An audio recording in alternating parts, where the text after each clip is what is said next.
Back into it. Trump's taking questions right now live in the White House. Many of them, of course, are about this Iran deal announced today that made some shockwaves. Let's take a listen for a few minutes to Trump live in the White House. Detection, they had nothing.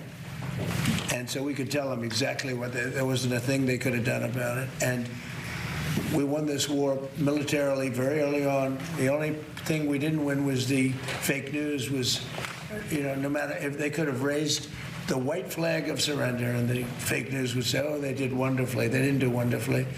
But you know what? They've got a chance to build a country.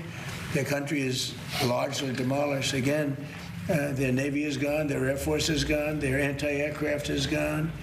Everything's gone. Their leadership is gone many times over. Even many people from this leadership is gone. But we found them to be rational, and they're going to make a deal. Mr. President. And I'll tell you what, it's a great deal. You know why it's a great deal?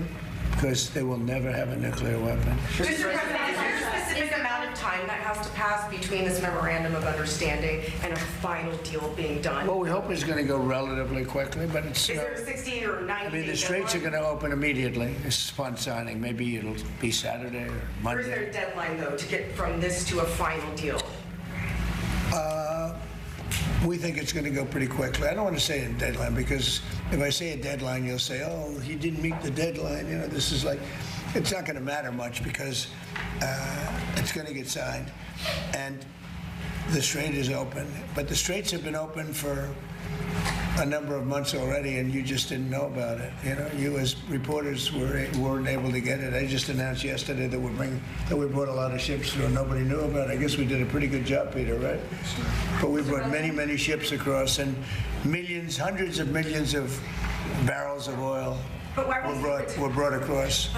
Mr. President, And there wasn't a thing that anybody could have done about that. Yeah. is the Carg Island operation off the table, and are you ruling out boots on Well, the ground now at it this would point? be. We signed this agreement, it would be. They weren't so thrilled when they heard that that's what I would have done. And I just don't think, I like it great. Look at Venezuela, how well that's worked out. We paid for that war many times over. And many, many times over. We have millions of barrels of oil from Venezuela going to Houston. And we're working great with the Venezuelan government. Couldn't be better. It's a real good relationship, really good relationship. Venezuela's been amazing. This is a larger situation. Actually, less oil. Venezuela has a lot of oil. But we think of it, we spend X dollars. We paid for it many, many times. When was the last time you heard that? Many times over we paid for it. Do you ever think you'd see that in this country, right? We go to wars, we end up with just blasting the hell out of people, and we come home, nothing happens. Venezuela was amazing, and this is amazing. Yeah. Mr. President, are you considering using or drafting an executive order to extend FISA or to continue using Section Well, the 702? Congress wants me to do it, and let's see what happens there right now. Republican leadership wants you to do Well, it. I put out a statement, sure. That's You very can do it important. the It's executive- very important for our military. Yeah. Mr. President, on the Safe America Act, you're now urging Republicans to add that to this third reconciliation bill. Yeah. What's your perspective on why election integrity matters so much for national security from your perspective? Well, we as the need it for commander-in-chief? our elections. We need to have voter identification, which you don't have right now, on a national basis. We need it for, and the voter ID is very important. We need it for proof of citizenship. Do you believe it? The Democrats are fighting. They don't want you to prove your citizenship when you vote. You know why they want that? Because they cheat. And we also want it with mail-in voting, where you have people that are sent 7, 8 ballots, 2 ballots, 4 ballots, and a lot of them sign those ballots. Mail-in voting, and we want to be very judicious. If you're in the military and you're far away, or if you're handicapped, or if you're sick, or if you're on vacation, that you have but you're not going to. Millions and millions. Look at California. They send out millions of ballots, tens of millions. They have no idea what's going on. Those elections are so corrupt. So we have a mail-in ballot. Then we have no men, and we had 2 more. No men in women's sports. We're talking about saving America, right? No men in women's sports. Another one, very popular. I think it's 99-1. They say it's 80-20. I think it's 99-1. And we have no mutilization of your children. for transgender purposes. So let's see, transgender mutilization of your children. Does that sound good with you guys, generally speaking? You're not into transgender mutilization? Not at all. Not at all, sir. Where your child leaves your house and they take your child from you. In some cases, think of it, in 6 states, they take the child and do what they want to do. What they do is I don't even want to talk about it. We add that, no transgender mutilization of your children. On D&I, Mr. President, do you intend to have Bill Pulte continue to serve as the acting director of national intelligence? And do you think it's unreasonable that some Republicans have concerns that he has no intelligence experience, even if he's serving in this acting role? But he's intelligent, unlike a lot of other people.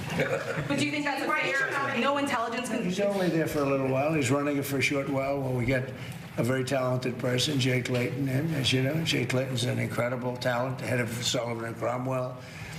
He was head of the SEC. He was now Southern District.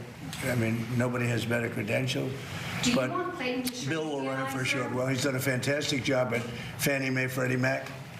Created tremendous, it's probably worth $1 trillion now, trillion. He's done a great job. He's a smart guy. Today's another example of you bringing these everyday Americans into the White House and listening to them. Yeah. How important is it for you to listen to everyday Americans when Very it comes to important. policy making on a These daily people basis? built the country, not the complainers. The complainers didn't build the country. These people built the country, whether it's fishermen or farmers or anything else. Guys like me, they built the country. You know, I watch all these ingrates. They're always complaining. They didn't build anything. They couldn't build anything. Look at what's happened in Minnesota, Somalia.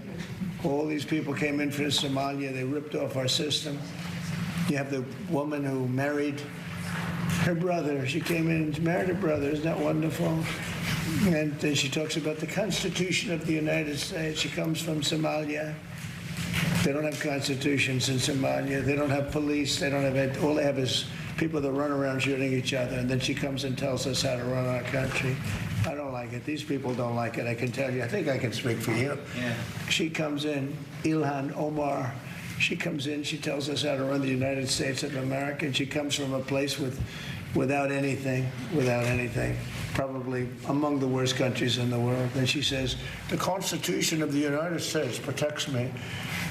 She shouldn't be protected. She honestly, she should be thrown out of the country. She's corrupt. And most of the people that came in are corrupt, and the whole voting system is corrupt in Minnesota. I won Minnesota 3 times, easily. I won almost every county, but they didn't give it to me. It's a corrupt system, very corrupt state. The governor is terrible. The attorney general is terrible. They're all very corrupt people. Yeah. Do you think there's enough support from Republicans in Congress I to hope so. pass it? I mean, any Republican that voted against it would be. McConnell and Collins say they don't Well, think it's enough. McConnell's an angry man. He, got thrown out of his position. He's an angry guy. He should be very thankful to me, because if I didn't win, he wouldn't have gotten to appoint. I appointed the judges. He didn't. He gets credit for appointing judges. He didn't appoint anybody. I did. You know how I did? I won the election. And then I picked judges. And the judges ended up getting approved. And they said, oh, didn't he do a good job? He didn't do a good job. What the hell did he do? I won the election. He's an angry man who's very disloyal to John Thune. John Thune's a good man. He was a loyal worker for Mitch McConnell. He worked for Mitch McConnell. He worked very hard. He was very loyal to him. I disagreed with him a lot because Mitch McConnell gave so much money to Democrats. He gave them money. I had to go get the wall money from the military. I just took it out of the military because that guy wouldn't do anything. He gave it. No, Mitch McConnell's a bad guy, and I thought he was lousy at his job. Lousy at his job. But when they give him, the only thing they give him a lot of credit for judges, but I'm the one that got the judges. You know why? I won the election. If I didn't win the election, he wouldn't have had any judges. So, yeah. I mean, Mr. President, say it again. when will you send the supplemental to? Do you have They any didn't idea send when? a supplemental, but you have him, you have Murkowski. I've done so much for Murkowski. You have the governor right here. Governor, have I done a lot for Alaska? Has there anybody done more for Alaska than me? You've been the best president for Alaska in our history, Mr. President. I've said that many times.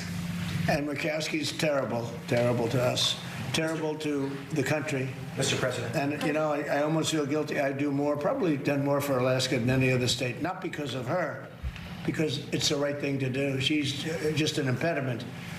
But she's there. She probably will be a negative vote. You have a couple of other. I think Rand Paul's come a long way. Let's see what happens. I think Rand Paul likes Save America, so because Rand Paul's usually a negative vote, but I think he likes Save America, so that's good. I like Rand Paul, but I hope he votes for us. Yeah. Thank you, Mr. President. The president of the Kentucky Farm Bureau testified before the Senate about a month ago, middle of May. At that point, he said that the pricing and availability of fertilizer was a crisis for farmers. Yeah. And he said the war was not helping that. And he said we need the government to step in and provide economic help. Even if you do make a deal in the next couple of days, that was a month ago that farmers were saying they were in crisis. Do you think there needs to be federal aid specifically for farmers because of the war? No, it's fair. I gave the farmers $28 billion in my first term because they were taken advantage of by China. And I charged China for it. I put tariffs on, and China paid us hundreds of billions of dollars, and I took $28 billion out of the tariffs from China and other countries that treated our farmers very badly. I gave them $28 billion. And I'm looking at that, actually. The war is the primary impediment, which is now going to come down from Ukraine. A lot of it comes out of Ukraine and other things, but other places. But no, the farmers have a problem with fertilizer, but that's all coming down now. And your fuel is going to be, I think it's going to be lower than it was 4 or 5 months ago. 4 or 5 months ago, we were doing unbelievable. But remember this, if you look at Biden, his oil prices, without saving our country, saving the world, by going out and saying to Iran, you cannot have a nuclear weapon. If I ask these people about Iran having a nuclear weapon and they're going to have to go through some pain, I mean, I don't think, I hate to really do it because it's a little dangerous. Every one of these people are going to say you cannot let Iran have a nuclear weapon because they'd use it. You want to see turmoil? You want to see death and destruction? Let Iran have a nuclear weapon. So, but I am looking at doing a form of help because of fertilizer. But fertilizer is going to come way down as soon as this is over. And then a political question, if I can. Next week, there's a big runoff race in Georgia for U.S. Senate. Yeah. You notably endorsed a candidate for governor there. You haven't endorsed for U.S. Senate between the two Republicans. Why not? I may do that, but, every time I endorse, they win. It's been a pretty amazing track record. I was 18-0 this last week. Do you regret endorsing Randy Feenstra, sir? What? Do you regret endorsing Randy Feenstra in Iowa? The man running against him was all Trump. And the only one out of hundreds of races, hundreds, I'm glad she brought it up. She's got to bring it up. There's a gentleman in Georgia that I endorsed who was much less Trump than the other man that won, as you know. And had I been given the proper information, which I don't think I was, I probably would have endorsed the other person. Or not endorsed at all, but I would have endorsed the other person. The other person was much more Trump, as you know, than Randy. Mr. President, here in Washington, D.C., there's a Democratic primary for mayor. One of the two leading candidates, Janice Lewis-George, is running a Zoran Mandami campaign. It's focused on socialist policies. How would you feel if she emerges victorious in next Tuesday's? Well, I wouldn't like it, and maybe we'd take back Washington, run it on the federal basis. We won't put up with it. We're not going to lose our businesses. By the way, Washington now is a safe, beautiful place. We had 22 fountains dug that are all working. Not one of them worked for years, for 25 years, 40 years, 58 years. The pool didn't work from it was 1928 it was built. It always leaked because it was done in stone. Now it's done properly. It's not going to leak at all. But this is a beautiful place now. People are coming. Restaurants are thriving. The restaurants are all closed. Nobody wanted. Now you can't get restaurant space. You can't get into it. We have a thriving community. We got rid of the crime. We're 92% down on crime. Think of it. And we're going to be close to 100% pretty soon. You always have some whack job someplace, but we're going to be close to 100%. So Washington is thriving. Memphis is, the people came in from Memphis, 74% reduction in crime. New Orleans, think of that, 78% reduction in crime. They had the safest Mardi Gras that they've ever had. You know why? Because we sent in people that take care of crime. Chicago should do it. New York should do it. Los Angeles should do it. We'll make it safe place.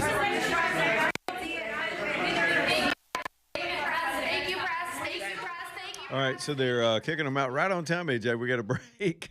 We got a break coming up. So Trump just, as usual, answering all the myriad of questions. AJ and I could both hear some elevator music in the background. Could you hear that music? I did. And I was looking at the boards like, man, do I have some? No. Yeah, we were both looking around going, is that us? Are we doing something wrong? I think maybe something's going on out on the lawn. It can't be, that kind of music couldn't be the UFC music, could it? I mean, I don't know. it sounded like something you hear in an elevator. Not the elevators here in our building, because all you hear on those are groans and voices that say, get out. You're going to die. Is he saying something else, AJ? I see you looking Most back. importantly, Let's we go have a back. deal that He Iran keeps will never going. have a nuclear weapon. Oh, they just replaying. Oh, they're some of the replaying. stuff. Okay, all right. We'll have that sound later. Trump dominating all the news headlines today, and we'll get back to your phone calls and anything else we can stir up here in just a minute. We've got to catch up on our breaks. Alabama Gold Refinery bringing you the show tonight. AGR, AlabamaGoldRefinery.com. If you don't have a whole lot of cash, but you want to start collecting, you can go there and start small, and then you'll go back and you'll go back. Next thing you know, you have developed and built and will have grown a nice collection of gold to protect your future, even in a crisis or just for fun. You can keep it yourself, store it yourself, save it yourself. A lot of folks doing it. It's probably what's driven the price to where it is right now. Get to know Steve. Then you got a friend and an expert that can advise you on these things. They do gold, they do platinum, they do silver, all of it. And it's a nice exchange. This isn't some shop just lowballing people for their gold. They will give you fair value, and that'll keep you coming back again, time and time again, over in Homewood, right there on the main drag near the Regions Bank. I guess it's not the main drag. It's right off the main drag, over on that road where all the little restaurants are and the big Regions Bank. That's where they are. It's Alabama Gold Refinery, AGR, AlabamaGoldRefinery.com.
It's so weird. We were just hanging out with him a couple of days ago on the air. I geek out on musician stuff, and I saw a video of them last night. I think it was last night. I was scrolling around, and he was talking about playing through Ronnie Van Zant's amps out on this Leonard Skinner tour, and I thought he's playing through the original amps. And I was just talking to him. AJ, it's an amp thing. I don't know. I can't describe it. Y'all, welcome back into the show. It's been a heck of a news day. We've had Senate talk. We've had Iran talk. Iran. The president just said that Iran may sign this deal this weekend, that J.D. Vance is heading over to Europe to sign on behalf of the United States. We do have some sound coming up here in just a second where he speaks to that issue. First up, though, Lonnie's Furniture Company bringing you the show tonight. Reggie sent me some pics this week of some amazing-looking sectional stuff. And I'm telling you, if you need a piece, or I guess in this case, sectionals are pieces, but if you want to have a big, giant, loungy, comfortable sofa that's, modular and can move around and fit certain spaces just right, I'm telling you, I think these are great for basement spaces, overflow spaces, movie rooms, football rooms, whatever. These things can be as big or as small as you want. They've just gotten a huge shipment in, and they've got them on sale. Everything at Lonnie is quality stuff. Their reputation is just too good to sell the cheap stuff. So go see them. Go see them this weekend. It's going to be a little bit, the weather's getting a little bit off this weekend. Take advantage of the deals and the selection and the incredible people that work there at Lonnie'sFurnitureCompany.com. All right, here's Trump being asked the question, and it's the question of the day. We've heard this before, Trump. What makes it different now? Follow up on that. You have said before that Iran and the United States were close to a deal. It has not happened yet. Why are you so convinced that this time is different? Because they've taken a pounding. They've taken a pounding like very few people could take, and they want to make the deal a lot more than I do. And we could have had it done the other way, I guess, but it would have taken longer. They got hit very hard recently, as you know.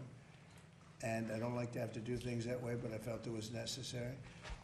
It's a great deal for the United States and for the Middle East, and I think ultimately great for Iran because they'll be able to build up their country and other country.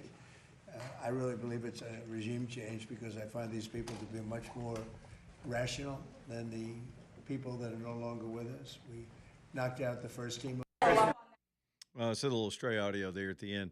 And so we'll have to wait and see. I mean, and the way this has gone with fits and starts, the Iranians could do something in the next 24 hours to take all that off the table. And that's been their MO. So even if Trump has confidence in it, I still don't. And even if they sign it, I'm going to tell you, I still won't. I'd love to see the oil retreat, which it has been today. Stock markets were over 1,000 up on the Dow at one point and then settled just below that. The markets think it's real. The oil's been flowing secretly out of there. Maybe things start to get back to normal. We'll see. All right, it's 3:30. We'll take this quick break. We've got room for phone calls now. We've got real busy the first hour and a half. If y'all want to get in here on these things, bring it. Leland Live, Talking at M5, back in a minute.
Y'all, it's 3:34. Leland Live Talk 99.5. Let's go. Let's hit it. Man, I got to hang out at Tapco this weekend or this week and got to hang out with Michael a little bit. They took care of my Jeep. Let me just give you a quick story. Sometimes you do preventive maintenance on your ride. Some of y'all are good at this and do it all the time. That little Jeep's been running around. I keep the oil change in it and don't drive it as much as I do my truck, but I use it when I do these motorhome trips. It's my tow vehicle, but it's fun. I love it. It's fun to drive around. But before I get out west and do a 6,000-mile trip, dragging that thing around and driving it in mountain country, I didn't want to be stuck. I didn't want anything wrong. So what I did was it was due for an oil change, and naturally I had to get that done. So I ran down to Tapco. Michael said, bring it down early and we'll take care of it. And sure enough, they found some very specific things that were going wrong with it. It was some, I could get into it to just bore you, but it was some leaky seals and some things that could have gone horribly wrong while towing or while being driven, and that just would have disrupted the whole trip. The way this trip goes, I mean, especially when we start doing the broadcasts from out there, it's day to day. I got to move every day and get to these new locations, and can't afford that. So sure enough, he gave me a great price. They got it done within the day. Sometimes you get hung up on things like that, and you're like, my first thought was, oh, Lord, they're going to have to order parts. This isn't going to get done in time. What am I going to do? No, they got it done that day. They had it done. In fact, Michael and his wife brought me the Jeep after the show this week. That was so good of them.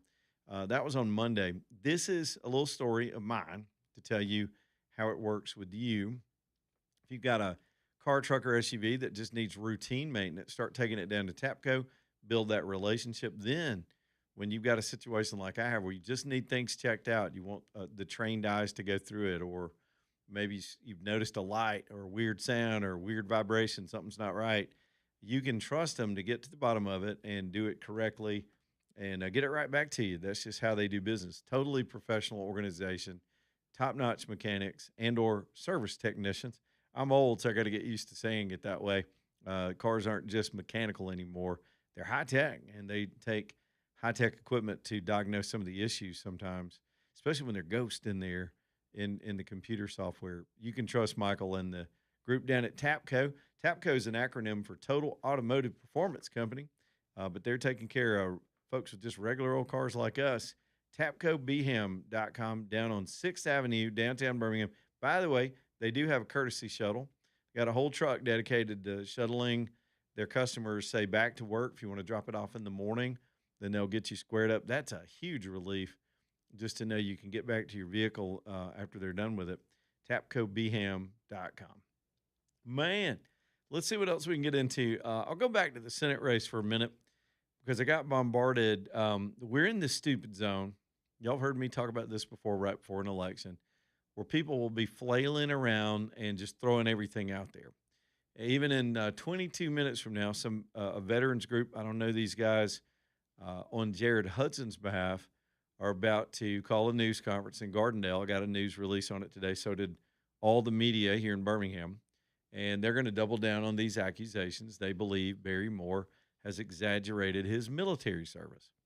As many of you know, we had that story probably before anybody. I didn't even think it was a story yet because I'm not a judge of that stuff. I'm not served. He was in ROTC in the Guard. Good for him.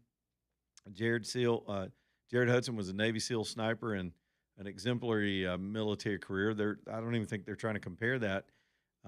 The accusation at first was and veterans get this, and I'm still trying to make sense of it. Maybe these guys today will say more about it, that veteran actually means something and that his status and his service doesn't equal veteran, and that he's used that for 15 years in the community. I don't know that it's true. I don't know that it's not. But we're in that zone where accusations like that are out there. And then came, number one, I can tell you enough. I don't know Barry Moore as well as I know Jared. Jared is not a closet Democrat. He's not a stalking horse. He's not a stooge. He's not a dupe. I remember when he got in, I happened to be around talking to him about it. He's just a guy who thought he had a shot and wanted to serve. We want people to do that in this country. But you get to this stage of the campaign, they're going to call you everything they can. And so he's dealing with that right now and making his own accusations about more service. So y'all got to sort that out. That's our job as voters. Now, one of the things that came up Well, yesterday the idea about him using an airplane is just silly. All sophisticated campaigns in a state the size of Alabama will use aircraft toward the end to be efficient. In fact, we used to do what we call airport fly arounds. The media would love it too, because this is how it would work. You fly into an airport, usually an FBO, a private airport facility, and you literally step off the plane into a group of cameras and do a quick news hit. They all get sound bites for the campaign. You get back on the plane. You don't even waste time in traffic. You get back on the plane, go to the next airport. You can hit a lot of towns that way. The media get access to you that way, and that's an old tradition that's been done for a long time. So that was kind of weird yesterday. And it's funny to me the type accusations that are coming up late. It tells me the race is closer than we think, perhaps, because if I'm Barry Moore and I've got a 9-point lead, I'm not doing any of this. I'm staying out of it. I want my people doing it. I'm just going to try to win. It's time to, at the end of a campaign, and I've talked about this a lot, the best track you can be on is called your positive track. You're not attacking your opponent. You're not on the defense. You're just defining yourself for the final time before the voters go to the poll. That's a time-tested strategy, and it tends to work if you're really out front. But it's getting a little bit finger-pointy toward the end, a little name-calling. Now, so the power company thing came up right after Jared Hudson, who was just on about an hour ago. And one of our listeners, sweet lady, Shirley, she was really hand-wringing over something she'd seen online where Jared Hudson had taken a bunch of money from the power company. Not the power company. And in these times when everybody fearing, I suppose, the data centers and the rates being stupid high and all that, I guess the theory is, and I was trying to get to the bottom of what the accusation is, just like I was when they started in on Barry Moore. What are you saying? What are you accusing this person of? I don't like the innuendo stuff. So she couldn't really describe why she was alarmed, but she was. And that's the way people are nowadays. They don't know sources. They don't really understand the facts, but they've heard something nasty and they want to get to the bottom of it. All right, okay, that's fair enough. So I reached out to the Hudson campaign immediately. In fact, they were still listening after his interview, and he personally reached out and said, I've never taken a dime from the power company. I'm not an employee, not personally, and they haven't contributed to our campaign, which I guess makes sense because they tend to stick with the incumbents, and if they contribute at all, and they contribute especially to state races. There's a lot more at stake for them with the state legislature. But then somebody sent me some links to try to say this is probably what she's talking about. So somebody decided they would be Inspector Clouseau and get online and put out an expose of how Jared Hudson is a stooge of the power company because the power company gave money to his nonprofit. I was like, really? Are you serious? Okay, so I read it, and they show documents. Like the presentation of these things always comes like it's an expose, and here's evidence. It's not evidence. It's just public filings of how people run in nonprofits and organizations like that all over Alabama. So I looked at it, and I still don't see the issue because many of you know Jared Hudson runs. You've heard the ads running on the 1819 news hits of Covenant Rescue Group. They go out and try to bust, set up stings, work with police agencies to stop child exploitation. Is there a bigger, more charitable, worthy cause in our country right now? I'm hearing Tim Tebow every day with some group he's working with doing the same thing. They call it CSAM, child exploitation. They're trying to fight it online. Jared Hudson, they set up sting operations. So I'm like, okay, so the power company gave to that charity, and the implication is, well, he's never going to do anything to fight for our utility rates because he's taking money from the power company. I guess you could believe that. First thing to know is the United States Senate doesn't have anything to do with power company rates. A lot of these guys running for office will claim they're going to do stuff. I'm hearing John Wall claiming, I'm against this something about the border. I'm like, dude, you're running for lieutenant governor. Lieutenant governor doesn't really do a damn thing. They sit around when the Senate's in session, they get to gavel some things in and out. They really don't do much.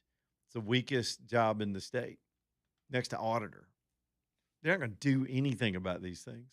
They're all making these claims about how powerful they're going to be on your behalf. And then there are accusations similar to that are just colluded. So anyway, the United States Senate doesn't set power rates. They don't fight toe-to-toe with individual power companies. An individual senator can't do a damn thing anyway. Do y'all understand how government works? You got to be part of a group of 50 plus one to get anything done. The most you can do is get in the right group. Yes, federally, I think the Congress needs to take up issues related to these things. So there's that. But then there's the nonprofit thing. This is a fact. I've been around a lot of nonprofits. AJ, I think your wife's worked with some nonprofits. My wife actually owns a grant company that helps nonprofits find grants, mostly government grants, but they do some private sector grants. And the power company is two things when it comes to that community. If I don't know of a charity in the state of Alabama that doesn't go to them first. Everybody that forms a 501c3, especially, and I don't know that they all get money, but there's about 10 people that automatically get hit up for every charity that gets started. The power company is number one on everybody's list. They've got a whole foundation where they take some of their profits and pour it back into these communities. Nothing wrong with that. Love them or hate them, and that's good corporate citizenship. And they do this for a lot of charities that you would support, including Covenant Rescue. That's not a surprise at all that they would be giving money to a very worthy cause like that. Why wouldn't they?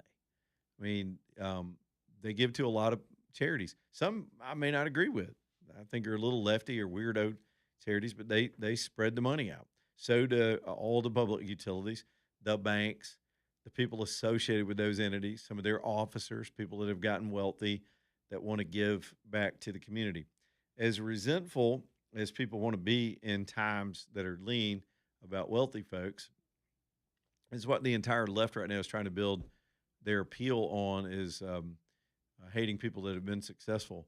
I'll just say this in my life. I didn't grow up with a whole lot. My family didn't have much. We had to work hard and just keep moving. A lot of folks around us were like that, black, white, all of us were in the same boat growing up. But you know what? I've never gotten a dime from a poor person. I've never gotten an opportunity for somebody that didn't own a business or have something going on where I got to participate. We need philanthropic people. We need charitable donations. Every charity, including the church you go to, depends on people going out working and producing enough wealth to hand it out.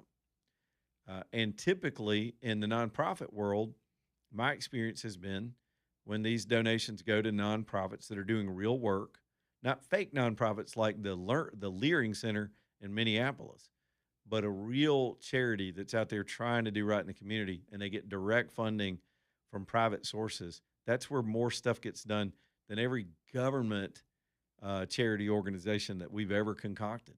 That always winds up in waste and abuse.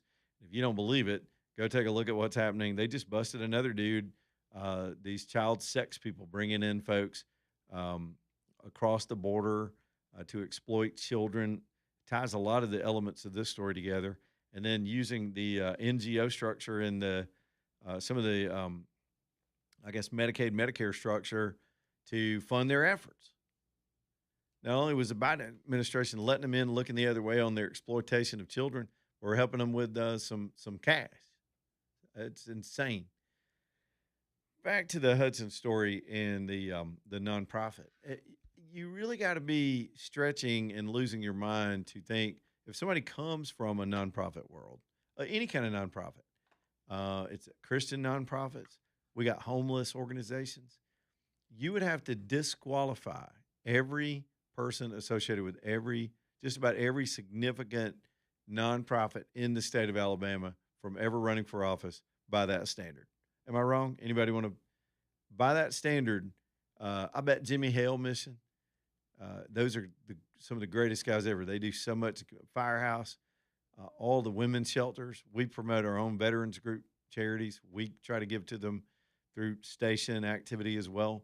I will almost bet you if you look through their 501c3 filings and their contribution list, you're going to see the exact same power company foundation giving to them too.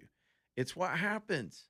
They got a big pot of money, and everybody that needs to keep an organization up and the mission going goes to them to get money. So what's the deal? And so then what they do, they extrapolate through innuendo that somehow this guy is a plant in the race. Let me tell you this too, okay, to bust up more conspiracy theories. If I were going to say I was a Dr. Evil and I was sitting in my lair with my son Scott, and we were, do you remember that movie? We were trying to concoct a stalking horse candidate to run in the United States Senate to disrupt things, to somehow block all of those other insidious bastards that are trying to run. By the way, the establishment supports establishment candidates. Hudson is clearly not that. So if I were concocting that, I would not get and I'm not trying to insult my man Jerry, but I would not get a no-name nonprofit leader who with a great military background that nobody's ever heard of and put my money behind that and think that was going to be some kind of threat to the system or stalking horse. That's just not how it works. They're going to find somebody that's a little more formidable, probably already exposed to politics that they've already paid off in the past. You find somebody you already bought, they owe you, and you get behind them and get them into these races. Trust me on this. I've been part of candidate recruitment. I've been part of all of these things. I've seen it all behind the closed doors. But we're in this zone where people are skeptical, and Miss Shirley that called, it's like a lot of people, you generally think a lot of these people are douchebags anyway, or they wouldn't be running. Be honest with yourself. You think, there's got to be something wrong with that guy. Why does he want to be in office? And they prey on that. They play on that. And it works because toward the end, you're just cynical about all of them, and you're going out to the polls trying to vote against somebody. All over this country, it's not just here in Alabama. It's a model in politics. It dissuades decent people from running. No one wants to get dragged through the mud. No one wants to have to deal with these silly accusations and innuendo and dots that don't connect and phony conspiracy theories and their families being trashed. Other people folks you would love to have in the office because they would be there for the right reasons, will not get involved because of this kind of stuff. They just won't do it. And here's what you're left with: ambitious political animals that'll lie to you with a straight face and look the other way every time you need them to help you out on a vote in Congress. Look at the SAVE Act. That's how we got here. So here we are. The reason we all hate Congress and distrust most of the people in it is because of this process, the sausage-making process by which we decide on them.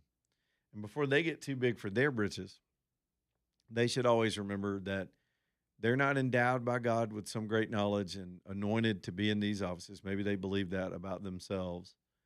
But generally, they were, in any given political race, the lesser of two evils in a low turnout race that everybody just decided they hated the other guy more in the last week. That's how they get there. That's a terrible way to keep a country together.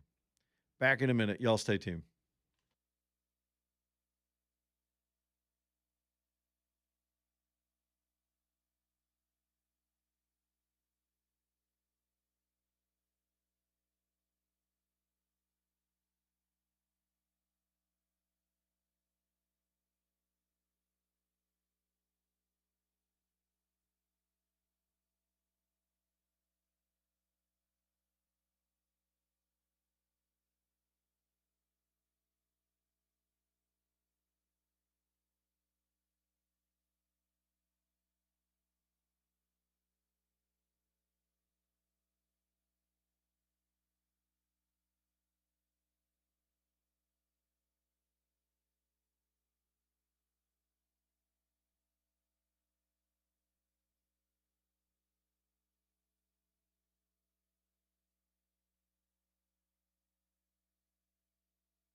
It's 3:57. Work Trucks is in downtown Birmingham. Let them fix you up if you got a business or we just talked about nonprofits. A lot of nonprofits need vans and trucks to do their services as well. Work Trucks has them for you downtown, low miles. They've gotten them off lease. Then they go through them 125 points and make everything right, or it doesn't make the lot. Bubba will not put it on the lot if it's not ready. Y'all, it's Work Trucks. They're so good at what they do. Get down there and find yourself a box truck or a cargo van or flatbed or a pickup of all shapes and sizes. Get financing and extended warranties. TRUX, Work Trucks, LLC.com. All right, here's Jimmy in Weaver. What's up, Jimmy? Hey, after I listened to the Alabama Freedom Fund commercial one time, I went and started doing a little research. And what I found out, I pulled up a document linked to that had Barry Moore's name on it. I don't know much about that.